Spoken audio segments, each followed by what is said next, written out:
اعوذ باللہ من الشیطان الرجیم بسم اللہ الرحمن الرحیم۔ السلام علیکم اسٹوڈنٹس، جیسے کہ آپ نے سورہ انفال کے تعارف کے بارے میں جان لیا، اب ہم آگے بڑھتے ہیں سورہ انفال کی طرف۔ الدرس الاول میں سورہ انفال کا پہلا رکوع ہے۔ پہلے رکوع کی آیات ہیں 1 سے لے کر 10 تک۔ تو سب سے پہلے سورہ انفال کی ریڈنگ کرتے ہیں۔ آیت نمبر 1، بسم اللہ الرحمن الرحیم۔ یسألونک عن الانفال قل الانفال للہ ورسول فاتقوا اللہ واصلحوا ذات بینکم واطیعوا اللہ ورسولہ ان کنتم مؤمنین۔ صدق اللہ العظیم۔ تو سب سے پہلے با محاورہ ترجمہ سمجھ لیتے ہیں۔ یسألونک عن الانفال، یسألونک کا مطلب ہے وہ آپ سے پوچھتے ہیں۔ کون پوچھتے ہیں؟ مجاہد صحابہ آپ صلی اللہ علیہ وآلہ وسلم سے سوال کرتے ہیں۔ کس بارے میں؟ عن الانفال، مال غنیمت کے بارے میں، کہ مال غنیمت کس کا حصہ ہے۔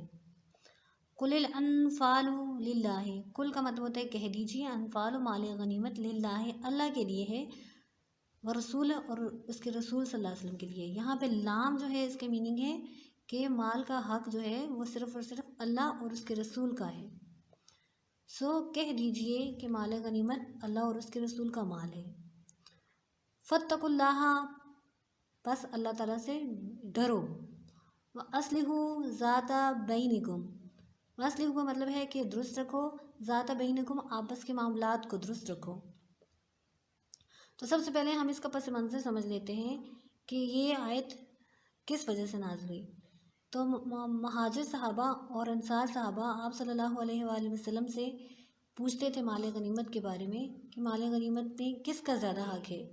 مہاجر صحابہ یہ سمجھتے تھے کہ انہوں نے نبی پاک صلی اللہ علیہ وآلہ وسلم کے لیے اپنا گھر بار سب کچھ چھوڑ دیا، تو اس لیے مال غنیمت میں ان کا حصہ زیادہ ہے۔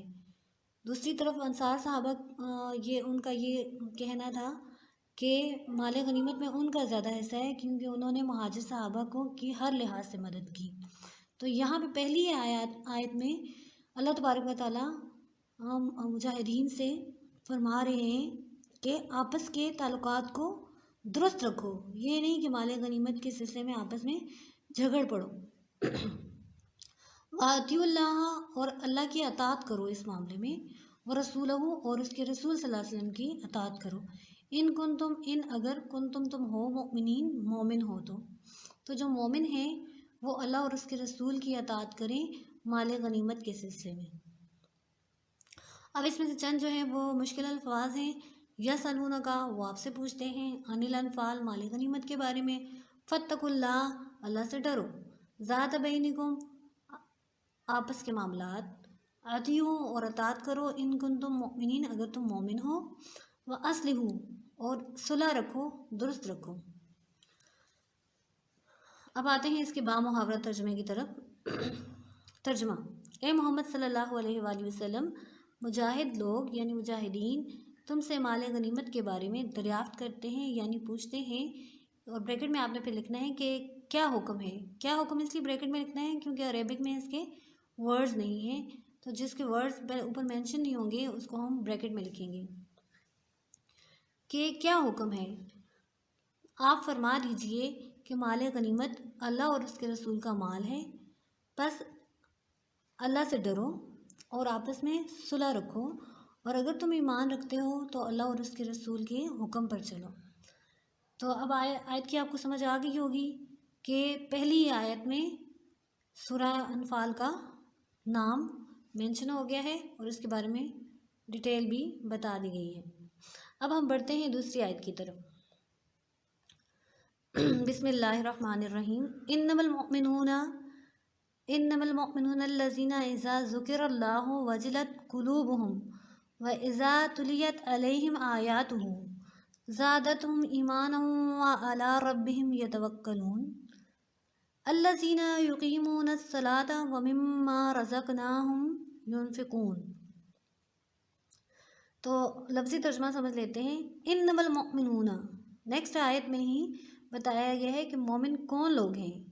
بے شک مومن وہ ہیں کہ اذا ذکر اللہ، کہ جب ذکر کیا جاتا ہے اللہ کا، واجلت تو ڈر جاتے ہیں، قلوبہم ان کے دل، وَإِذَا اور جب تلیت تلاوت کی جاتی ہے، علیہم ان کے سامنے، آیاتہ اس کی آیات کی، یعنی اللہ تعالیٰ کے آیات کی جب تلاوت کی جاتی ہے تو زادتہم تو اضافہ ہو جاتا ہے، بڑھ جاتا ہے، ایماناً ان کا ایمان، یعنی ان کے ایمان میں اور زیادہ اضافہ ہو جاتا ہے،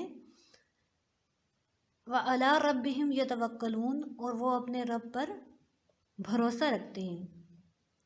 تو آیت نمبر 2 میں مسلمانوں کی مومنین کی جو خصوصیات بیان کی گئی ہیں وہ یہ ہے کہ وہ مال غنیمت پر جھگڑتے نہیں ہیں، بلکہ جب ان کے سامنے اللہ کا ذکر آتا ہے تو ان کے دل ڈر جاتے ہیں، اور وہ جب ان کے سامنے اللہ تعالیٰ کی آیات کی تلاوت کی جاتی ہے تو ان کے ایمان میں اور اضافہ ہو جاتا ہے، یعنی ان کا ایمان اور بڑھ جاتا ہے، اور وہ اپنے رب پر توکل کرتے ہیں، یعنی بھروسہ کرتے ہیں۔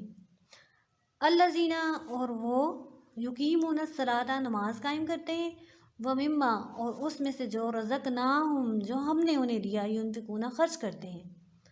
تو یہ مومنین کی دوسری آیت میں اور تیسری آیت میں مومنین کی صفات کا ذکر کیا گیا ہے کہ کون کون سی صفات ان میں موجود ہوتی ہیں۔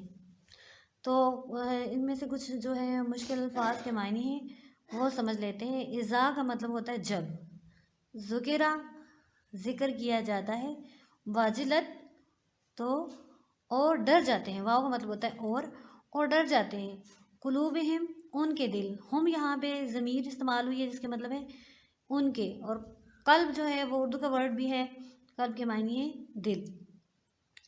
تلیت تلاوت کی جاتی ہے، اگر دیکھا جائے تو اس کے اندر ہی تلاوت کا ورڈ چھپا ہوا ہے، تلاوت کی جاتی ہے۔ یقیمون قائم کرتے ہیں، صلاۃ نماز، علیہم ان پر، آیاتہ اس کی آیات، اس کی مطلب اللہ تعالیٰ کی آیات، زادتہم تو اضافہ ہو جاتا ہے، ایماناً ان کے ایمان میں، یعنی اضافہ کر دیتی ہے ان کے ایمان۔ یتوکلون وہ بھروسہ رکھتے ہیں، رزقناہم اور جو ان کو رزق دیا ہم نے، ینفقون وہ خرچ کرتے ہیں۔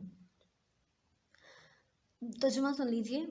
بے شک مومن تو وہ ہیں جب اللہ کا ذکر کیا جاتا ہے تو ان کے دل ڈر جاتے ہیں، اور جب انہیں اس کی آیات یعنی اللہ تعالیٰ کی آیات پڑھ کر سنائی جاتی ہیں تو ان کے ایمان میں اضافہ ہو جاتا ہے، اور وہ اپنے رب پر بھروسہ رکھتے ہیں، اور وہ نماز پڑھتے ہیں، اور جو مال ہم نے ان کو دیا ان میں سے نیک کاموں میں خرچ کرتے ہیں۔